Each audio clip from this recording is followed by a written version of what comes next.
Assalamualaikum warahmatullahi wabarakatuh.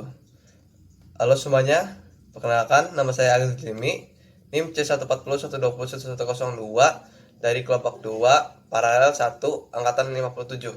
Di sini saya ingin menyampaikan video terkait video terakhir dari mata kuliah fisiologi dan reproduksi organisme akuatik tentang semua materi yang telah saya pelajari di praktikum FISREP ini tentang yang berhubungan dengan ikan rainbow fish atau ikan pelangi.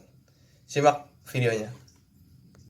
Oke, di sini untuk materi pertama yang saya akan paparkan itu terkait ciri seksual. Yang pertama kali itu saya ada ciri seksual primera dulu dari ikan rainbow fish ini. Di sini sudah ada dua contoh gonad dari ikan rainbow fish. Itu yang pertama di sebelah kiri ada gonadnya si ikan jantan dan sebelah kanan ada gonadnya ikan betina. Nah, untuk ikan jantan sendiri ini terdapat satu testis yang dilapisi dengan selaput hitam di dalam organ reproduksinya, terus berada di dekat tulang belakang yang dekat dengan gelembung renangnya. Sedangkan untuk ikan yang betina itu dia dapat dijumpai juga berjumlah satu untuk organ ovariumnya, tetapi tidak dilapisi dengan selaput hitam dan tepatnya juga sama dengan yang gonad ikan jantan menurut Nasution 2017. Oke, selanjutnya masuk ke ciri seksual yang sekundernya. Nah, sekunder ini kita melihat dari tampilan visual luarnya. Nah, untuk ikan rainbow fish yang jantan itu memiliki warna lebih menarik dibandingkan yang betinanya. Dikarenakan untuk menarik perhatian dari si para betinanya. Sedangkan untuk ikan rainbow fish yang betina memiliki warna yang hampir mirip dengan yang lainnya dan berwarna lebih gelap.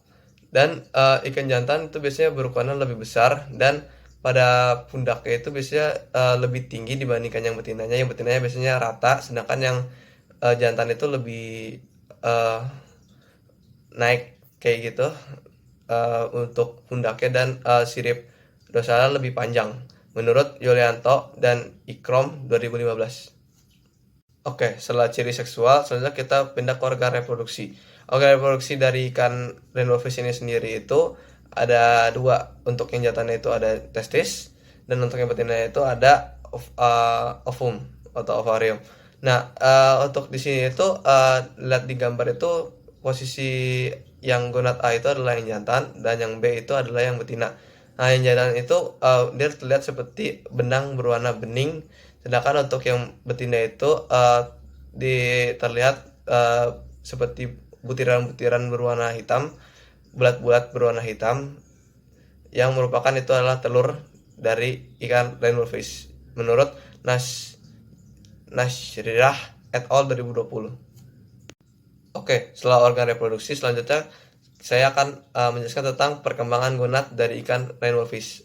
Menurut jurnal Nasution 2017, dari gambar yang saya tampilkan di sini itu yang atas ini, gambar atas ini merupakan perkembangan gonad dari ikan yang jantan. Terlihat pada gambar yang paling kiri atas itu, pojok kiri atas itu pada TKG pertama, yang dimana spermanya itu masih berwarna merah, dan TKG kedua mulai berkembang spermanya terus menjadi sedikit lebih banyak berwarna putih. Itu awal, jadi TKG kedua itu merupakan awal perkembangan dari spermanya, terus naik lagi ke TKG ketiga mulai banyak, dan TKG keempat sampai matang pada TKG kelima.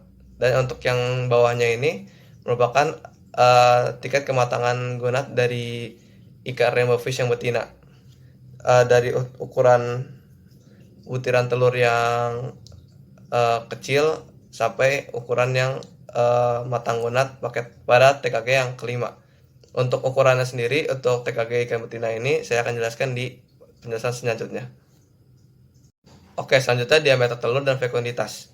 Nah, di sini saya akan melanjutkan dari yang sebelumnya. Untuk diameter telurnya sendiri, untuk yang betina itu pada TKG 1 itu sebesar 260 hingga 610 butir, dan pada TKG kedua itu jumlahnya itu meningkat lagi menjadi 410 hingga 850 butir, dan pada TKG ketiga itu sebanyak 550 hingga 1090 butir.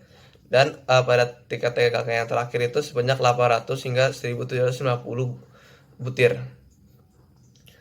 Dan itu semua menurut Mujadid 2016. Dan fekunditatsnya sendiri pada ikan rainbow fish ini semakin besar indukan yang ada atau semakin besar si indukan, maka fekunditasnya juga semakin besar karena cakupan dari ikan ini untuk memiliki telur yang banyak juga semakin meningkat seiring dengan berkembangnya atau semakin besarnya tubuh dari ikan rainbow yang betina. Oke, selanjutnya itu ada HSI dan GSI. Nah, di sini itu menurut jurnal yang saya dapatkan yaitu Aksan 2019. GSI sendiri pun itu merupakan kebanyakan dari gonad somatic index, yang berarti perbandingan antara berat gonad dengan berat si ikan. Selanjutnya ada HSI, Heart Somatic Index, yaitu adalah perbandingan berat hati ikan dengan berat bobot ikannya. Nah, setelah tadi kita menjelaskan tentang organ-organnya dan tingkat kematangan gonad, di sini kita belajar tentang induksi hormon, yaitu penambahan hormon pada ikan agar dia cepat matang gonad. Nah, di sini itu menurut jurnal Herjayanto et al 2019, dia menggunakan menggunakan hormon metil testosteron yang dimana memiliki dan yang dimana dia melakukan perlakuan yang terbaik itu menurut dosisnya itu 30 mg per liter selama waktu perendaman itu selama 6 jam menggunakan metilen testosteron. Nah, kekurangan dari metilen testosteron ini sendiri kalau kita memberikannya secara overdosis itu akan berdampak kepada ikannya yang mengalami seperti pembengkokan tulang atau ikannya menjadi cacat. Seperti itu. Oke, selanjutnya masuk ke rekayasa kelamin pada ikan rainbow fish. Nah, di sini itu menurut Jurnal Setiawan et al 2017 merupakan dari hasil penelitiannya itu dia menggunakan tepung testis sapi sebagai media perendaman untuk rekayasa kelamin ikan rainbow fish ini. Dia ingin memaskulinisasi ikan rainbow fish karena ikan rainbow fish ini di pasaran lebih banyak terjual yang jantannya dibandingkan yang betina, sehingga dia ingin melakukan maskulinisasi.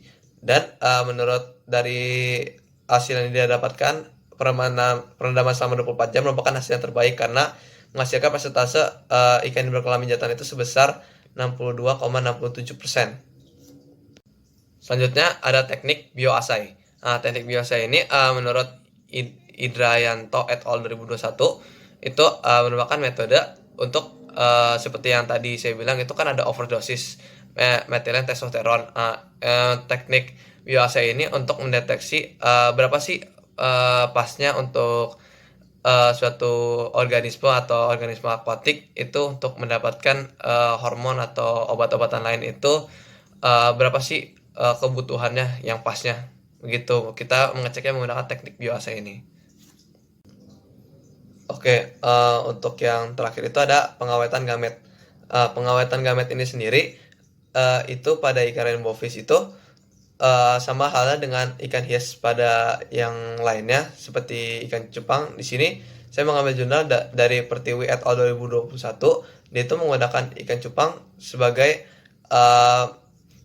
bahannya, dan dia mengawetkan gonad atau sperma dari cupang ini menggunakan madu sebagai bahan pengawetnya. Dan sama halnya dengan di ikan rainbow fish, untuk mengawetannya itu kita membedah ikannya terus mengambil dari sperma pada ikan rainbow fish ini bentuknya seperti benang berwarna bening. Terus habis itu kita awetkan menggunakan madu. Dan ini adalah data pustaka yang saya gunakan. Saya rasa itu saja yang bisa saya sampaikan. Kurang lebihnya mohon maaf. Wassalamualaikum warahmatullahi wabarakatuh. Sampai jumpa.